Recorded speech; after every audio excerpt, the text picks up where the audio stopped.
একজন স্টুডেন্ট থাকে যে প্রতিবারই ক্লাসে ফার্স্ট হয়, যেখানে তার প্রতিযোগীরা অনেক বেশি পড়াশোনা করার পরেও পরীক্ষায় তার চেয়ে বেশি নম্বর পায় না। তো এই টপার আসলে এমন কি করে, কিভাবে পড়াশোনা করে, দিনে কত ঘন্টা করে পড়ে যেটা তাকে বাকি সব স্টুডেন্টদের চাইতে এগিয়ে রাখে? তাছাড়া সে কি কখনো খেলাধুলা করে, টিভি দেখে, নাকি সারাদিন শুধু বই নিয়েই বসে থাকে?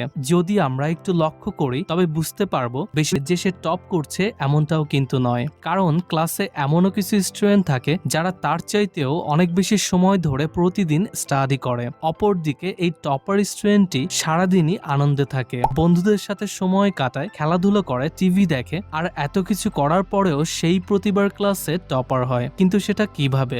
বিষয়টি যতটা জটিল মনে হচ্ছে বাস্তবে ঠিক ততটা নয়, খুবই সিম্পল, যেটা আপনি এই ভিডিওটি থেকেই জানতে পারবেন। আজ আমি আপনাদেরকে টপার স্টুডেন্টদের সেই সকল সিক্রেট সম্পর্কে বলবো যেগুলোর কারণে তারা প্রতিবারই ক্লাসে ফার্স্ট হয়, আর অন্য সব স্টুডেন্টরা এগুলো না জানার কারণে শুধু আফসোস করতে থাকে। বন্ধুরা, এই সকল বিষয় আমি আপনাদেরকে আমার নিজের এক্সপেরিয়েন্স থেকে বলছি, কারণ আমি নিজেও একজন টপার স্টুডেন্ট ছিলাম। তাছাড়া এই সকল বিষয় স্টুডেন্ট লাইফে আমি নিজেও ফেস করেছি। তাই আপনি যদি আমার এক্সপিরিয়েন্স গুলো জানেন তাহলে আপনিও এই বিষয়ে একদম ক্লিয়ার হয়ে যাবেন এবং পরীক্ষায় সর্বোচ্চ নম্বর অর্জন করে ক্লাসের টপার হতে পারবেন। তাই যদি আপনি টপার স্টুডেন্টদের সকল সিক্রেট জানার মাধ্যমে নিজেও ক্লাসে টপার হতে চান তবে আজকের এই ভিডিওটিকে খুবই মনোযোগ সহকারে দেখতে থাকুন। তো চলুন শুরু করা যাক। বন্ধুরা, টপার স্টুডেন্টরা কম পড়েও ক্লাসে অন্য সবার চাইতে এগিয়ে থাকার মূল সিক্রেট হলো balance between student life and personal life.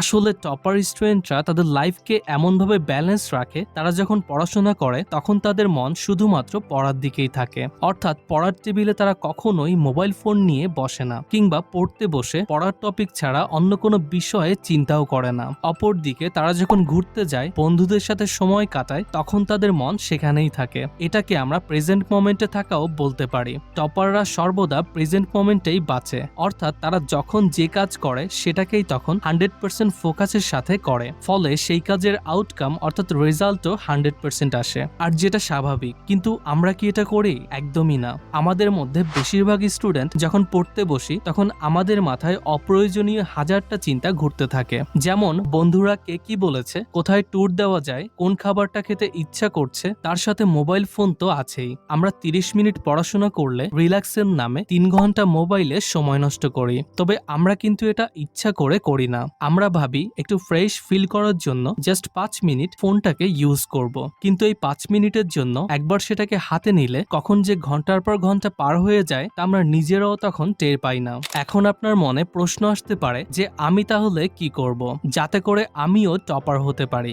আপনাকে তেমন কিছু করতে হবে না, আপনি অনেক বেশি করছেন। আপনাকে জাস্ট এগুলোকে করা বন্ধ করতে হবে। এমন কোনো কাজে সময় নষ্ট করা যাবে না যেগুলো আপনার উজ্জ্বল ভবিষ্যৎ এবং পড়াশোনার সাথে রিলেটেড নয়, এবং আপনাকে সর্বদা প্রেজেন্ট মোমেন্টে থাকতে হবে। কখনোই মাল্টিটাস্কিং করা যাবে না, অর্থাৎ একসাথে একটির বেশি কাজ করবেন না। খেয়াল রাখবেন যেন ওই সময় আপনার ব্রেইনে সেই কাজটি ছাড়া অন্য কোনো বিষয় না আসে। আপনাকে নিজেকে বলতে হবে এখন শুধুমাত্র পড়ার সময়, খেলার সময় কিংবা মোবাইল চালানোর সময় আলাদা। নিজেকে মনে মনে বলবেন এক্সাম চলে এসেছে, এখন আমাকে অনেক বেশি বেশি করে পড়তে হবে, কারণ এখনো সিলেবাসের অনেক পড়া বাকি আছে। এখন যদি না পড়ি তাহলে পরীক্ষার আগে সব শেষ করতে পারবো না। তাছাড়া আমাকে অবশ্যই একটা ভালো রেজাল্ট অর্জন করে ক্লাসের টপার হবার পাশাপাশি বাবা মায়ের মুখ উজ্জ্বল করতে হবে, তাদের মুখে হাসি ফোটাতে হবে, আত্মীয় স্বজন বন্ধুদের কাছে নিজের সম্মান বাড়াতে হবে। নিজেকে বলুন যদি রেজাল্ট ভালো না হয় তাহলে আমি কি করব,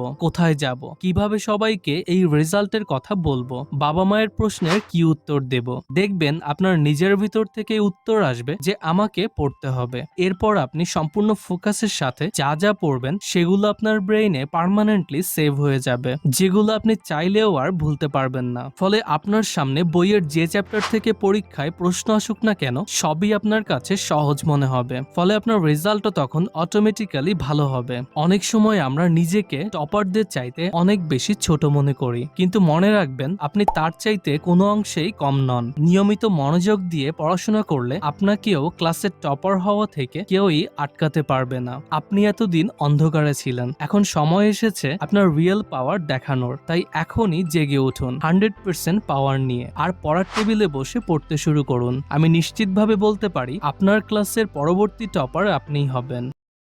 আপনি কি একজন স্টুডেন্ট এবং